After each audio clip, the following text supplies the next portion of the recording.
Hello my dear students, एक बार फिर से आपका स्वागत है। अभी थोड़ा सा हैरान हो रहे होंगे, आज थोड़ा सा डिफरेंट गेटअप है क्योंकि टर्बन नहीं टाई की हुई मैंने, बिकॉज इट्स टू लेट।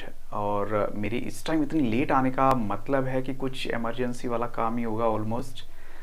तो ऑफ कोर्स यही बात है कि एक बच्चे का एक डिमांड थी कि सर मेरे लिए एक वीडियो बना दीजिए और वो टॉपिक होना चाहिए रेस ट्रैक। रेस ट्रैक के ऊपर क्या क्वेश्चंस हैं जो वाइवा बेस्ड हो सकते हैं, वही क्वेश्चंस। और मैं आज आउट ऑफ स्टेशन भी रहा, 12th क्लास का रिजल्ट भी था, स्कूल भी जाना था, बहुत सारा काम था, बट इवन देन जो मुझे लगा कि मेरी ड्यूटी है वो करूँगा। और कुछ क्वेश्चंस मैंने रेडी किए हैं आपके लिए। आई होप सो टुमारो जैसा कि आपका वाइवा है तो आपके लिए क्वेश्चंस हेल्पफुल होंगे।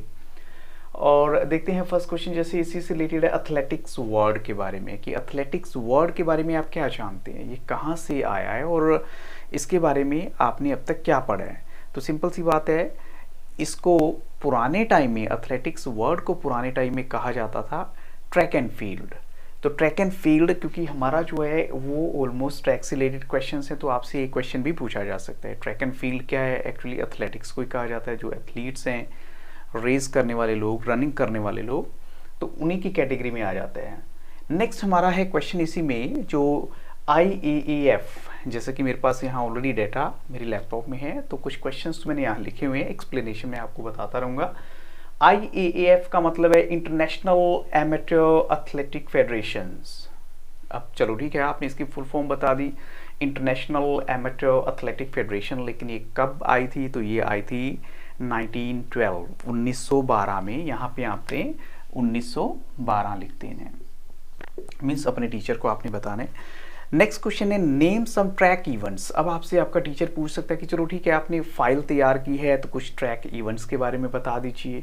तो आप बताएंगे वहाँ पर स्प्रिंट्स रेसेस आ जाएंगी, मिडिल डिस्टेंस रेसेस आ जाएंगी, लॉन्ग डिस्टेंस रेसेस हैं, हर्डल रेसेस और even relay races, they are all track events. तो आप इस कैटेगरी को थोड़ा सा माइंड में रखिएगा, आपको पता होना चाहिए, आपका आंसर बहुत क्लियर होना चाहिए। अब ऐसे ही आपका टीचर आपसे पूछ सकता है, ओके फाइन, नेक्स्ट क्वेश्चन मेरा है कि डिफरेंट टाइप्स ऑफ ट्रैक्स, अलग अलग तरह के ट्रैक्स बताइए। तो हमें तो लगता है कि शायद ट्रैक एक ही तरह का होता है, बट एक्चुअल में ऐसा नहीं होता। ट्रैक आपको मिलेगा ग्रासी, मीन्स ग्रासी ट्रैक्स भी होते हैं, क्ले ट्रैक्स भी होते हैं, इसके अलावा सिंडर, CINDER, सिंडर ट्रैक भी होते हैं, और लास्ट है सिंथेटिक्स जो ट्रैक है वो भी होते हैं। तो इसका मतलब 4 टाइप के जो हो गए आपके, जैसे मैंने यहाँ ट्रैक टाइप लिखा है तो 4 टाइप के आपके ट्रैक्स हो जाते हैं। ऐसे ही नेक्स्ट क्वेश्चन बहुत इंपॉर्टेंट है, at national level how many lanes are there in 400 metre track. जैसे यहाँ लिखा है lanes in 400 metre track at national, और दूसरा है इंटरनेशनल लेवल।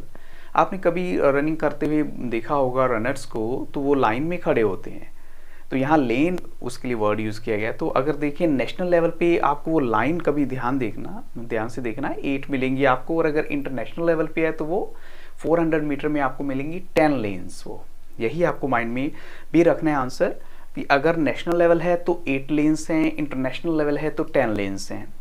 नेक्स्ट क्वेश्चन है the width of each line. आपको बताना है हर लाइन की विड्थ कितनी है, जो उसमें जो गैप है, जैसे एक के बाद एक ट्रैक बनता है तो उसमें 1.22 मीटर की जो विड्थ है उसमें, ये आपने रिप्लाई देना है 1.22 मीटर।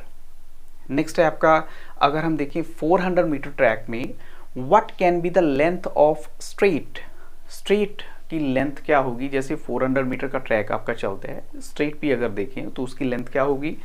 76 to 85 मीटर के बीच में होती है, यानी सीधा जाने के बाद फिर टर्न आ जाता है लाइक, तो उसमें 76 to 85 मीटर सीधा ट्रैक आपका चलेगा। नेक्स्ट आपका है क्वेश्चन नंबर 8, अगर 400 मीटर ट्रैक में देखें what is the length of the straight. ये इसमें जो है अगर लेंथ ऑफ द स्ट्रेट की देखें तो वो आ जाती है 84.39, ये ऑलमोस्ट सिमिलर ही है। और नंबर ऑफ स्ट्रेट कितने होंगे 400 मीटर रेस में? तो स्ट्रेट आपको मिलेंगे 2।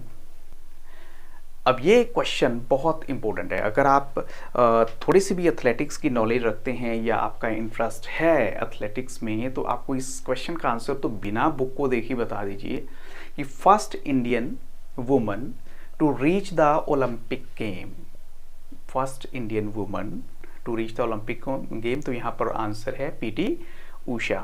ऐसे क्या है, जो ऑर्डर्स होते हैं स्टार्टिंग करने के लिए रेस की, तो उसमें कोई वर्ड यूज़ किए जाते हैं, ऑलरेडी मैंने यहाँ पर मेंशन किए हुए हैं।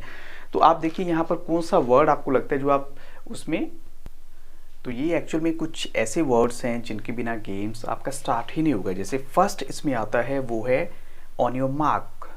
जब ट्रैक के रनर को रन करना होता है, they have to use this word. और इस कमांड पे क्या होता है, जितने भी रनर्स होते हैं they are set on their starting blocks and there is no movement.